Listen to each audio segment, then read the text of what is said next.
Terima kasih untuk Anda yang masih bergabung bersama dengan kami dan di segmen ini kita akan review bagaimana jalannya perdagangan di sepanjang hari ini pemirsa.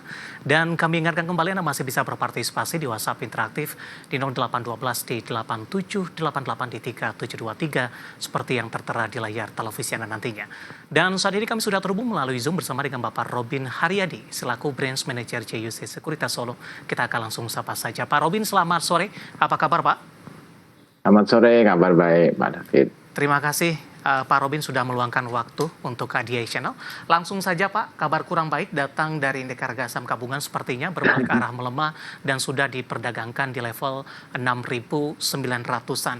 Analisis Anda pelemahan yang terjadi hari ini Pak, terutama dari sisi teknikal Pak Robin? Ya, memang dari teknikal masih sideways di bawah ya, tapi sudah ada ke support di 6935. Seharusnya melemahnya sudah terbatas sih, cuma memang dana asing masih keluar dengan cukup masif sehingga membuat indeks kita juga tertekan dengan lumayan ya, dan secara teknikal ini di daerah support kuat di 6935 itu support cukup kuat. Biasanya di daerah itu secara teknikal akan bounce back dulu ya, jadi itu aja secara teknikal. Dalam jangka pendek, kemana arah indeks harga saham gabungan di tengah penantian investor rilis suku bunga Bank Indonesia dan juga data inflasi di pekan ini, Pak? Ya, perkiraan data BI rate-nya akan tetap ya, sehingga kalau tetap ya akan tidak ada kejutan ya, mungkin akan masih sideways antara 6935 sampai 7195. Sideways-nya cukup lebar sih. Nah, ketika nanti IHSG bisa melewati level 7195 atau 72, nah itu kita baru mulai arahnya menarik ya untuk kembali ke level 7500-an lagi. Sementara masih tertekan di bawah sih. Sebenarnya apa yang dinantikan oleh para pelaku pasar, Pak Robin?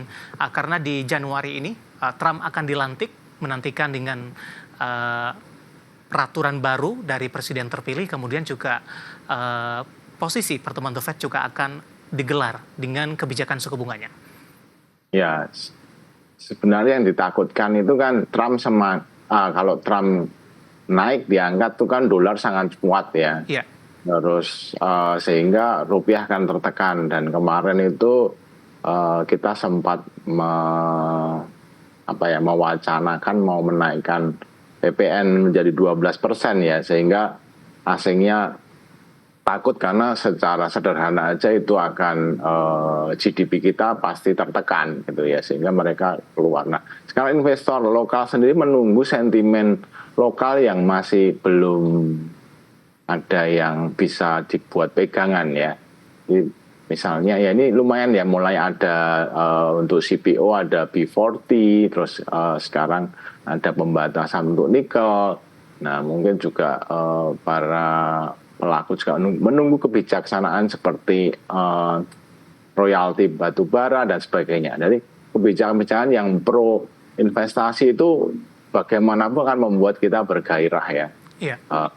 Itu aja yang kita tunggu sih, dan mungkin laporan-laporan dari annual ini ya, report harusnya positif, itu ya akan kita tunggu. Untuk kuartal 4 dan full year 2024 begitu Pak? Betul, itu kita tunggu ya, supaya kita juga punya pegangan bahwa it's okay gitu ya. Ya. Pak Robin, menarik tadi sudah Anda sebutkan beberapa kebijakan sangat dinanti ini yang hari ini dari rotasi pergerakan sektoral, sektor barang baku menguat di atas 1% ketika indeks harga saham gabungan berbalik arah melemah cukup dalam. Terkait dengan rencana pemerintah akan melakukan pembatasan produksi di 2025 untuk nikel, mengingat Indonesia merupakan salah satu produsen terbesar di dunia. Dengan adanya kebijakan ini diharapkan harga nikel yang sebelumnya sudah turun dalam ini bisa diminimalisir, paling tidak akan kembali mengalami penguatan. Dan ini juga tergambar dari pergerakan beberapa sahamnya hari ini mengalami penguatan yang cukup signifikan. Seperti apa korelasinya ketika kebijakan ini akan diterapkan, meskipun masih rencana Pak terhadap ekspektasi investor, terutama kepada saham-saham berbasis nikel untuk hari ini? Ya, selalu di market tuh kita forward looking ya, sehingga kita berharap dengan pembatasan ini harga nikel dunia juga akan naik.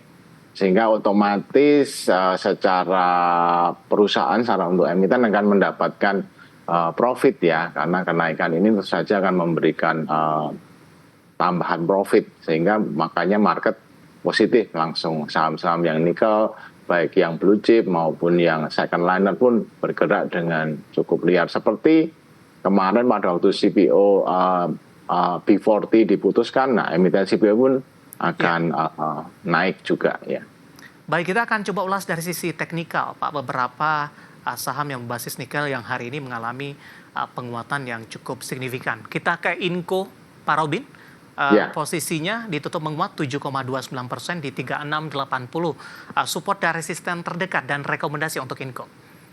Inco ini salah satu yang pure nikel ya. Sebenarnya ini ketika bisa melewati level 3680, ini level untuk double bottomnya ya. Sayangnya hanya tutup pas di situ. Tapi menurut saya akan naik sih ketika besok bisa higher high, istilah teknikal itu break 3750 arahnya ke 3990. Ya, supportnya kalau dia kembali, kalau ada kita mau buy on pullback di sekitar 3580 3600. Baik, penutupan hari ini di 3680 menguat di 7,29%, intraday hari ini di 3750, dan lagi-lagi keputusan investasi tetap ada di tangan pemirsa IDX Channel. Berlanjut kita ke TINS, Pak. Hari ini juga menguat di atas 4% di 1120 meskipun TINS tidak pure untuk nikel. Ya, biasanya ada trio nikel ya, orang melihatnya antara tiga itu Antam, Inco, TINS ya. TINS menarik ya, TINS juga ini membentuk sudah break double bottomnya dengan target ke 1220 ya. Support paling dekat ada di 1100. Jadi rekomendasi saya sih kalau break 1125 sudah boleh entry. Baik, kita bergeser ke Antam, Pak. Hari ini juga mengalami kenaikan di 2,70%, 1520. Antam boleh beli sih kalau break 1535 dengan support di 1500 dengan target 1635, resisten ada di sana. Baik, selanjutnya untuk emiten pendatang baru, Pak, ada Daas. Hari ini juga ikut tertopang. Intraday hari ini sebenarnya 6450 meskipun penguatan lebih ke arah terbatas, terutama di penutupan sesi kedua hari ini. Ya, tadi sempat dibawa naik luar biasa ya, 6450 ya, mendekati ATH-nya. ATH-nya itu ada di all time high ya. Betul. Di 6725 ya, dan dari di situ biasa kalau all time high itu ada dua hal. Yang pertama trennya baru kuat-kuatnya, yang kedua rawan untuk orang taking profit. Nah, ini yang terjadi, taking profit sehingga ditutup hanya di 5850 walaupun naik 5,4 ya, tapi tadi sempat naiknya luar biasa. Dan ini memang dari awal tuh DAS ini memang dari IPO tuh orang suka ya kan, oversubscribe-nya termasuk yang membuat rekor sih. Jadi ini masih oke sih. Menurut saya besok akan sementara trading dulu ya. Oke, Pak. Baik, untuk DAS 5850 hari ini menguat di 5,41%. Analisis dan rekomendasi saham-saham berbasis nikel yang hari ini melawan arus terhadap indeks harga saham gabungan. Saham nikel justru mengalami penguatan yang cukup signifikan, dan lagi-lagi keputusan investasi tetap ada di tangan pemirsa IDX Channel. Kemudian Pak Robin, kita jeda terlebih dahulu, Pak. Nanti kita akan coba lihat saham-saham pilihan apa saja yang direkomendasikan dan juga update penutupan perdagangan di sesi kedua hari ini. Dan pemirsa, kami akan segera kembali sesaat lagi.